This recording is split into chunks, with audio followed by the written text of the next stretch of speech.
if you guys are ready, why don't we jump into this episode of Kicking Tables? We have Floyd Liu and Stephen Schwartz with us, who are the creators of Slash and Spells. Gentlemen, Floyd, welcome back for one thing. You've been here before, so welcome Hey, back. And great to Stephen, be here. welcome to you. Who wants to Yeah. jump in and tell us everything about Slash and Spells? What is it? I think Well, Steven's a great you opener, want me so to do it, Floyd? yeah, All right, I'll definitely. take it from here. Yeah, so everything about Slash and Spells is it's a fantasy board game, and it's near and dear to my heart because me and Floyd created it. Essentially, it's six asymmetrical heroes battling for the realm. It's all about knockdowns, which is reducing your opponent to zero life. So it's very much take that skirmish arena combat style game. It's for 2 to 4 players, plays anywhere from about an hour to 2 hours, depending on player count, 30 minutes per player. Okay. So you can play it in a couple different modes, but primarily it scratches that itch where, it's highly asymmetrical. So the characters have multiple different paths. And that's Okay. really a lot of the fun of the game. So what are you doing in the game? What's a typical round of the game look like? So it's an action selection game. In a typical round, you use one of your action cubes to actually play onto one of several action selections.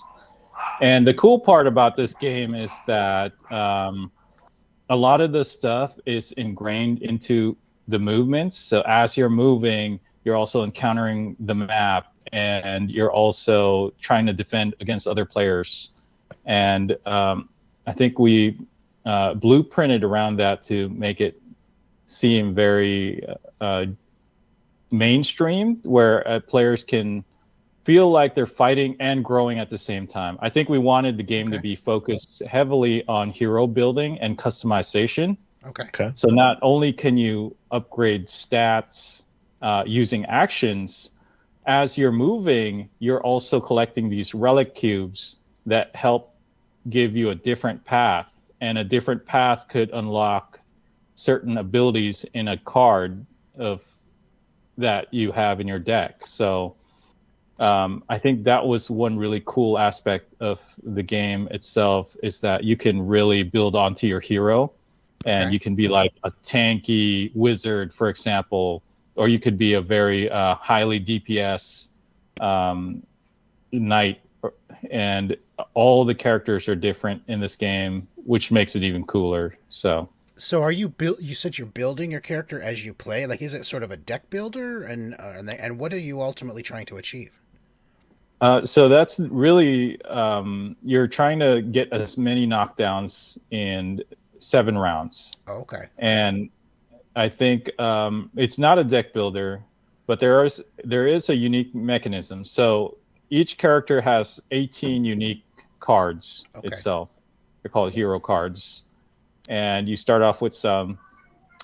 Hero cards are one of the strongest attacks and movement that you can have in the game. So you spend energy to actually, in conjunction with your action cube, you spend as much energy as you can use into one ability.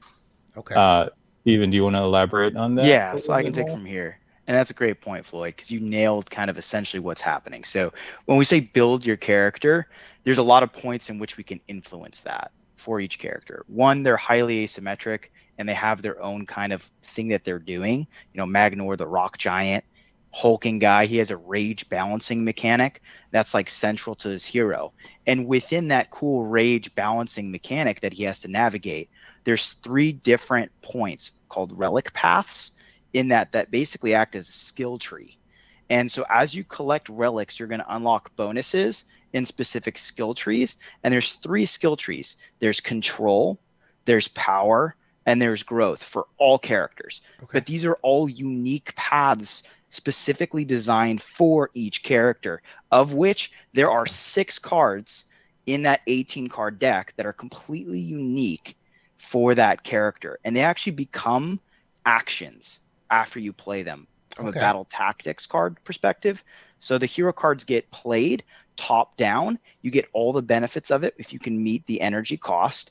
Then after they're played and resolved, they do some cool effects that tie into that hero's path. So like if we're talking about Nadara the Storm Witch, she has a Wind Witch, an Ice Witch, and a Tricky Illusion kind of tier. That's Okay. her growth Okay. path. And so she can pick any of the three.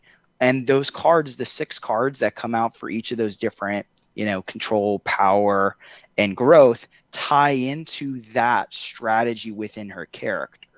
And you can choose to pick up different relics and compete for different relics on the board. And that's going to kind of influence where your character goes. But then you also have an action selection part and card play control, in which you're actually basically telling a really intricate battle story and defining which path your character truly evolves down.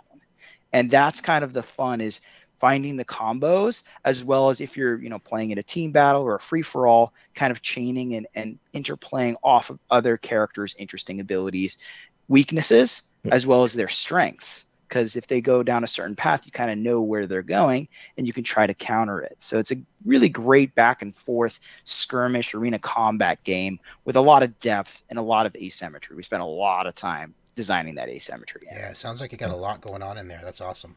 Yeah. So I want to know, where did the idea for this come from? Like, was it just, did you have some idea? Like what drew you to this? What was your inspiration? I'd love to hear how these sort of come to life.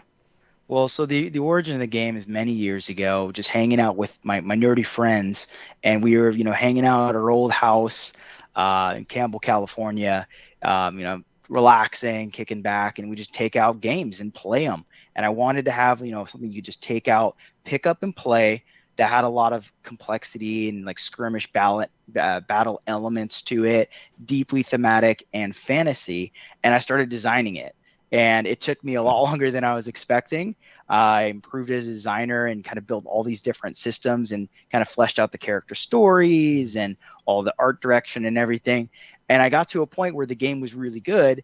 Then I brought on Floyd because he really liked a lot of the elements of what I was working on, but he has a lot more mechanical nuances that he put into the game. And we worked really collaboratively together about building really good balanced systems that were fun. And I'll let Floyd kind of take some of the mechanics, because I would like to think that I'm the creative idea guy, fun, and Floyd's also a creative idea guy and he's fun too, but he's really mathematical in a way that I'm not sometimes, where I'm very much like, this is the element of fun of the game. How do we push this further? And Floyd and I really interplay off that, and we go deep on the mechanics and what's going to feel good for players, as well as what's going to, make the game highly replayable and fun for other people. So I'll let Floyd jump on in from here. So I think when I met Steven, he was very passionate about the project, which I liked. And he seemed like he had a good head on his shoulder. He really wanted this game to come out. And I was like, okay, let's make it happen. With as much experience as I have and with this passion, yeah, it definitely is working out, and a lot faster than I thought.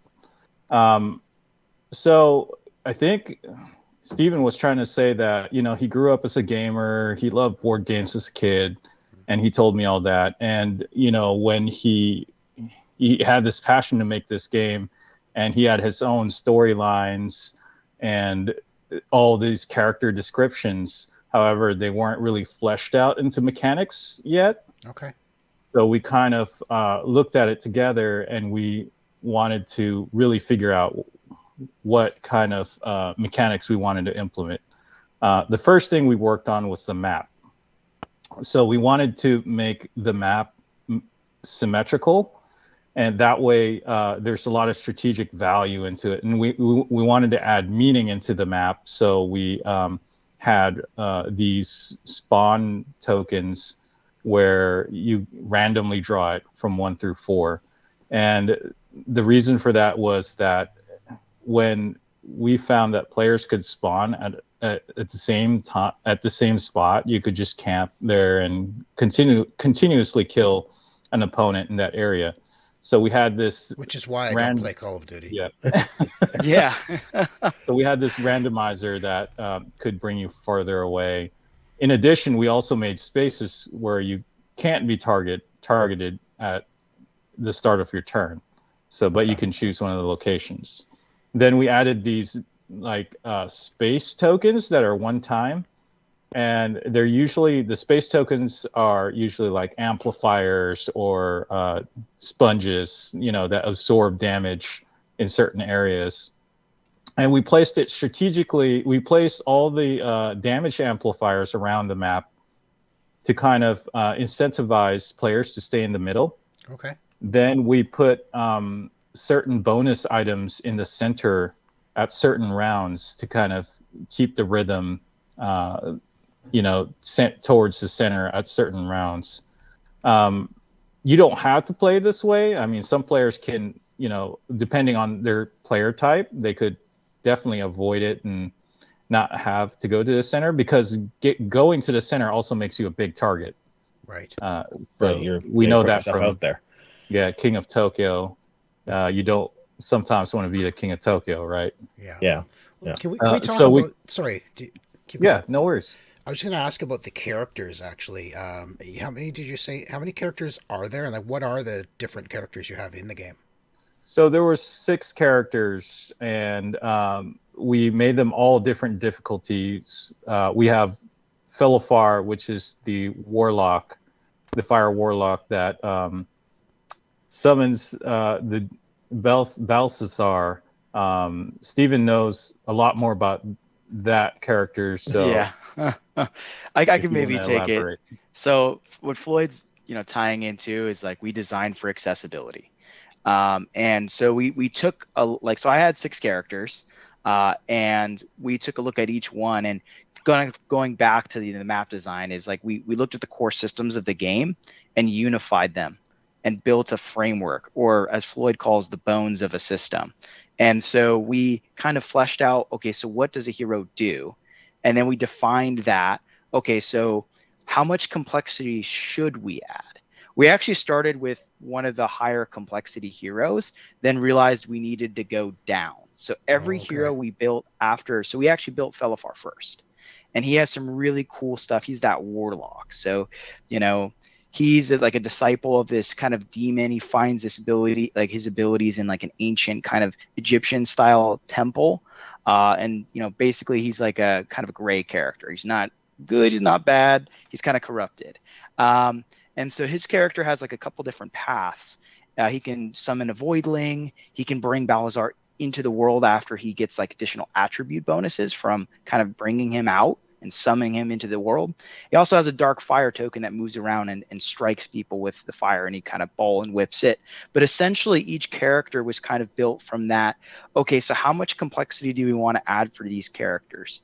And so we actually dialed it up. So we have one more character more complicated than him, who we were like, well, we want a really interesting, thought-provoking character that moves in such a unique way that it's kind of really cool. And that's Risha the Druid, who can become her animal familiars. She can become a bear, a wolf, a treant, and she actually physically moves to those token locations when she transforms. That's cool. So that creates a massive amounts of pros and cons, because sometimes you can't control where you're going to be, because it's optimal to maybe go to this familiar, but now you have to move again to get close to strike. So there's a really great kind of balance to it, but it's also really deep. Now we went lower. So every character that I'm going to talk about now is a different character that has a lower difficulty level than those two, because those are the most complicated characters. Right. So for Nadara, what we did with her is she has an ice, a tornado, and an illusion. And so for her, she's a little bit more simple. She still places tokens on the board. So all 3 of these characters that I've talked about place tokens on the board. So it's an additional like cognitive load that a player is going to think about, because not only do they have their character standees position, but they have their ability tokens positions that move around the board and do certain things. Okay. So we designed down from there. Some characters don't even have tokens that they place on the board. And so Nadara has tokens she places on the board, but they're really simple. They kind of tie into the cards. So they're not too strong on a cognitive load perspective. Now below her is Halford. Halford is our knight character. And so very much paladin-esque. He has stances. And so he has 3 tokens, but none of those 3 tokens go on the board. So you don't have to think about positioning for him. Okay. He's all about, what stance am I in? What bonus do I get? Do I want to be in this stance right now, or would I rather be in a different stance? So it's a little bit less cognitive load. He has some cool armor abilities, but for the most part, his difficulty level is a little bit lower. He's easier to manage. And finally, Kotoko the Nightblade. She's our simplest character. She's the easiest to play. She has no tokens to manage at all. And she's just kind of like a Superman character, as Floyd kind of defines it, as she just, right out of the gate, she's good to go. She's super strong. She gets attributes as she, collects relics. And she has a really cool poison and might, which ties into her blades tier and her toxicity tier for the poison. So she's and a then rogue. she has a. I mean, let's just She's say a it. rogue. She's a rogue. She's a rogue. Yeah. Totally I mean, a rogue. you've got all tank, you've sounds got all the like. D&D stereotypes here. This is great. Oh yeah. And Classic fantasy. when Steven says tokens, he means like there's a token familiar that you summon Okay. out that kind of Okay. assists you. Yeah, um, like in a. And it's Okay. interesting because we actually, not only did we have to design each character, we also had to design each one of their tiers, as if because you could master a whole tier in a whole game and still kind of learn from there. So there's a whole bunch of replayability to the game. So you want to cover the tiers, Steven? So are you referring to our relic path tiers? Yeah, the relic path tiers. Yeah. So, and that's a great point. Good tie in there, Floyd. Teamwork here. So there's tiers 1 through 3. So every character has 1 through 3, but for each of the 3 tiers I defined a little bit before, there's control, there's power, and then there's growth. And so how we built those from the ground up is control. It's all about positioning, optimizing either your positioning or reducing your opponent's optimal position and messing with them. And so that tier is all about maybe enhancing, the locations. It ties into something that we hadn't had a chance to cover yet, which is something on the board called encounters. So encounters are these kind of neutral to negative. They're more negative than they are neutral, but they can be possibly neutral to optimal in certain situations. And the control tier interacts with that, along with the speed attribute. So moving around the board, collecting relics gets improved from the action selection as you go into your control tier typically, as the power ties into your might tier, which is your basic attack action selection. And then growth ties into your kind of like training and overall HP and health and scaling over the game, as well as synergizes extremely well with the other 2 options. So you get those 3 different kind of high level views for each character, and then how they go about doing it is completely pretty much unique for all the characters. Actually, I have a question. Sorry to Sure. interrupt you. I have a question. It's one of the things I always want to know, and I know it's a hard question but which of these for each of you? I want to. It's hard to pick your favorite baby. Basically, this is your children. I want to know which do you prefer playing as? Oh, that's such a tough question. I love to know this because it's so hard. I know for developers first. who've gone through all you've developed these all basically from scratch. I love to know which do you prefer? Yeah. Which is your favorite child? So Wanna go first, I Floyd? think, yeah, for sure. The first one that we worked on, Philifar, had so much dynamic, and I think it was one that we had the most time to flesh out because it really established like how we're going to design these characters for the rest of the design session. And how we did it was, okay, he has 3 tiers.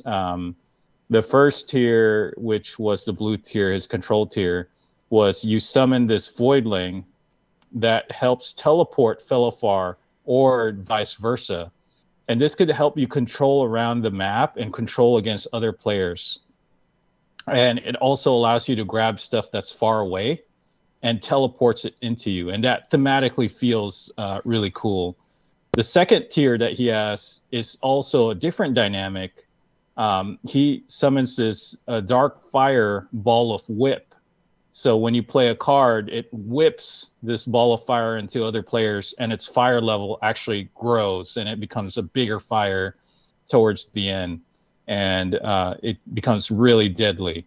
And the last tier that it has is probably the coolest one. Usually the yellow tier is the growth tier, but Philifar has this separate skill tree that's controlled by Balthasar, and when you play certain yellow cards, it moves up the track and gets you abilities.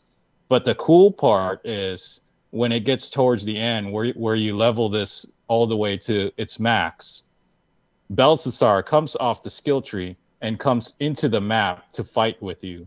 So So it's a summon. That's Yeah. kind of I like really a like summon. that. I really like that. It's divine All right, intervention, is what it yeah, is. Steven, which is your favorite to play as? Yeah, Floyd nailed it. That one's a great one. So, it's funny that's an awesome question. I'll give you an answer, but first I got to say this. It changes on the month Yeah. which one's my Okay. favorite because as we design them, sometimes I felt like, oh, we one up that other character. Like this is so cool. Like I like this a lot. This is a ton of fun. And then we've also played them hundreds of times. So Yeah. sometimes I'm like, I want to try this one right now. I've played this other one a lot. So let me switch gears. Yeah. I don't know. It's a tough question. I mean, I have to pick another. Well, yeah, I really, really like. Oh man, it's tough. I think I tend to like the more complicated ones now, just because as a designer, there's so much depth of our character design that the more complicated ones are the more fun to play now for me because Yeah. the simple You've learned the ones, game. yeah. You've passed the beginner stages now. Exactly. So unfortunately, like some of the other characters, I really actually love playing, but it's not as interesting as it once was for me because, like you said, I've played the game hundreds of times, designed it. So I think I'm gonna have to go with Risha because if you're a board gamer, you're probably gonna like Felfar and Risha, as those characters are really complicated and chunky. If you're like you love a lot of choice, you like a lot of constraints, you like a little bit of thinking and like, oh, if I did this different the next time, wow, that would have changed a couple things and I would have won by just like millimeters almost. If I had just Perfecting. changed the order of operations of a couple things just one turn ago, that would have been different. So Yeah. even as a designer, I get surprised sometimes when I watch playtesters play these characters and I see combos that we kind of built in. But they just haven't happened yet in playtesting, even though we know that they're possible. And then they happen in like a beautiful chain.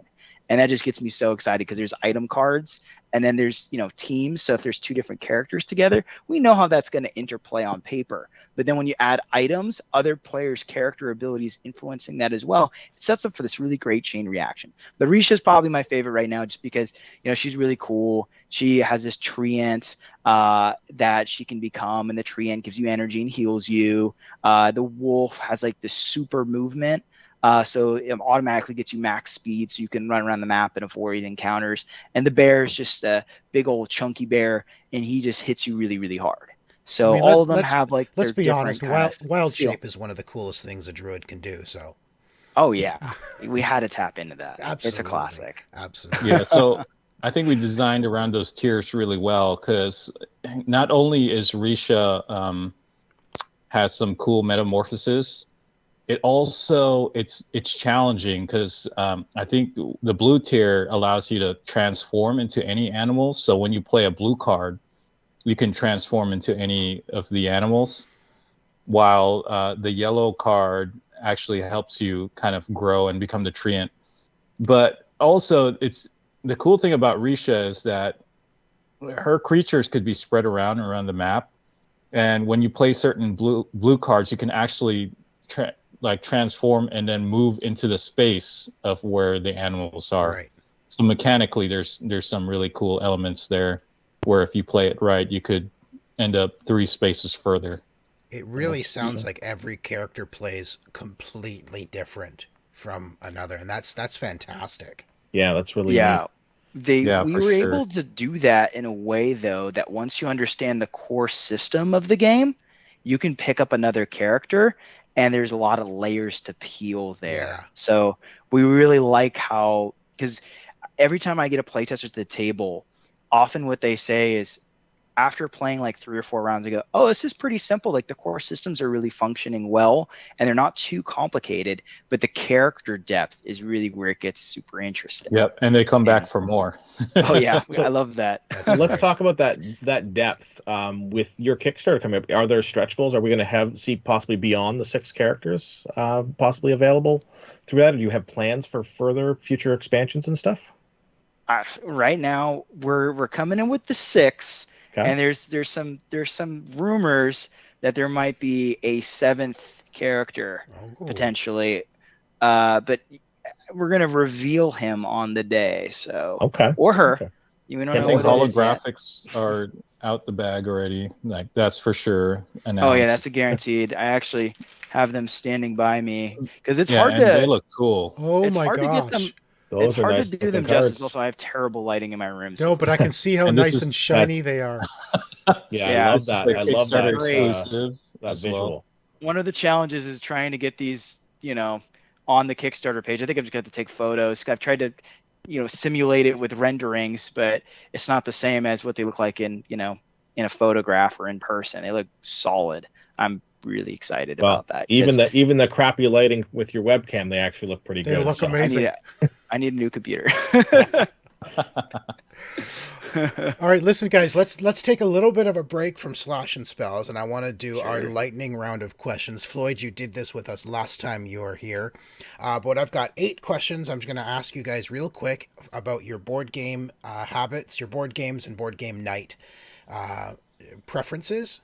So just answer the first thing that comes to mind. Floyd, you can answer first, and then Stephen, you answer after him. You ready for this? Sure. All right. Let's do it. What's your most recent game purchase? Oh, Elden Ring. Okay. Oh, I'm trying to think. What did I recently back? Oh, I gotta go to my list here. Hold on, I'm cheating. What did I back recently? How about board game, Floyd? What's your latest board game purchase? Marvel's Zombicide. Okay. Oh, okay. Oh, I just backed a little Roddy just because I love Scrabble. Oh, As a yes. kid, I Yeah. used to play that with That my one looks fun. grandma, and I was like, oh my god, this art is amazing. The concept of it, like being in this kind of dystopian world, kind of feels a little too real right now in Yeah. some ways. But I like how it's so lighthearted, and I always liked word games just because they're just it's hard. It's like a brain burner for me, Yeah. which makes me more interested in trying to get better at that kind of stuff, and I find it fun. Awesome. Marvel or DC? Oh, a good question. Right in the heart, dude. I'm actually curious to hear this one. Go ahead, Steven. Okay, so I'm DC. Okay. And the reason DC. is I was DC as Justice League, everything, Batman, everything. Like I'm super deep into that. I've always loved it, but they never got their movies right. And a lot of their shows, like I watch a lot of their straight to DVD movies, and I remember like kind of being really disappointed with like the first Suicide Squad movie because I thought the animated straight to DVD movie had better writing and plot direction than that for some reason. So, but Marvel kills it. So their movies are just way better. I've always said They- Marvel does movies well, DC does television well. Yeah, And That's animated. true. DC does That's animated true. very well they as well. do animated really well too. You're 100% right, Sean. So the thing is, I love both of them, but I guess if I had to pick, I'm. But just, we are talking board games DC. here, so if you're gonna So as a theme in your board as games. a theme in board games, DC makes sense. Ah. They've got a lot of great games out there. Floyd, how about yourself? I was thinking that Steven was going to say Marvel, and I was surprised. For me, it also had to be DC. I think Watchmen kind of tipped the scale on that. I mean, the HBO series, I thought that was really good. That's fair. And yeah, I'm never. I mean, a lot of people like Marvel, but I kind of like the darkness and the sense of, I would say, like feelings in there Sure. that DC tries to imply. I feel like Marvel is slightly happier, like in a happy world where it always has like a happy ending. That's true.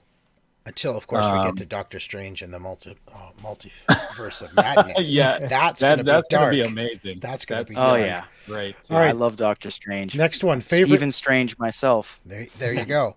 What's your favorite classic game? Board game. Classic, like old school.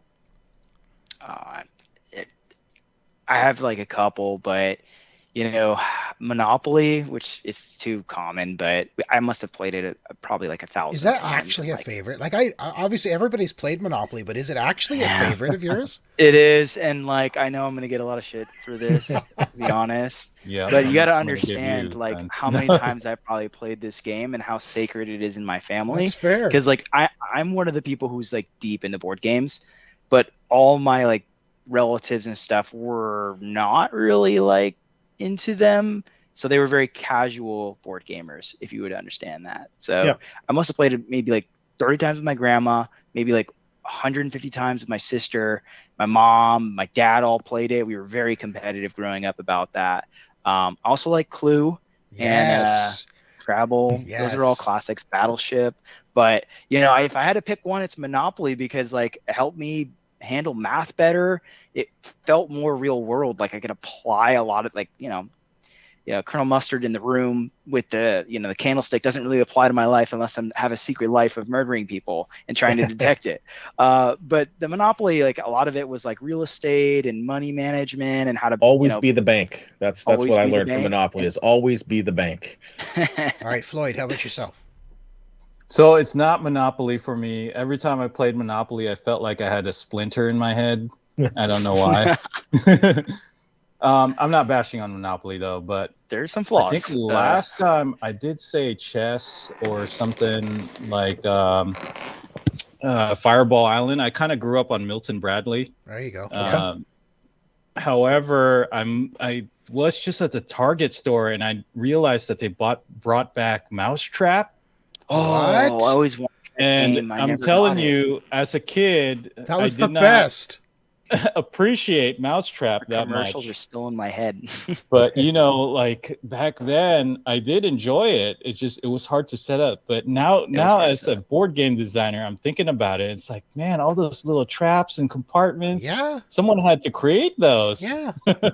All right, we've still got I think that's great. 5 more questions to do. Let's just go through them real quick. Rapid fire. Rapid Like fire. rapid Let's fire. do them. All right, Star Wars or Star Trek? Star Wars, for sure.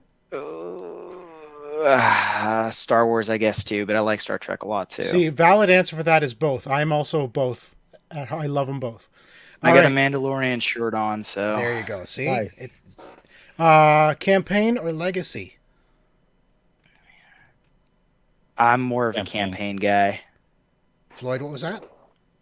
Campaign, Campaign, yeah. for sure. Okay. Science See eye to fiction eye. or fantasy? Fantasy, Fantasy. 100%. But I'm such a nerd. I love both so much. I'm with you. I'm with you. Though on record, I must watch more sci-fi than fantasy.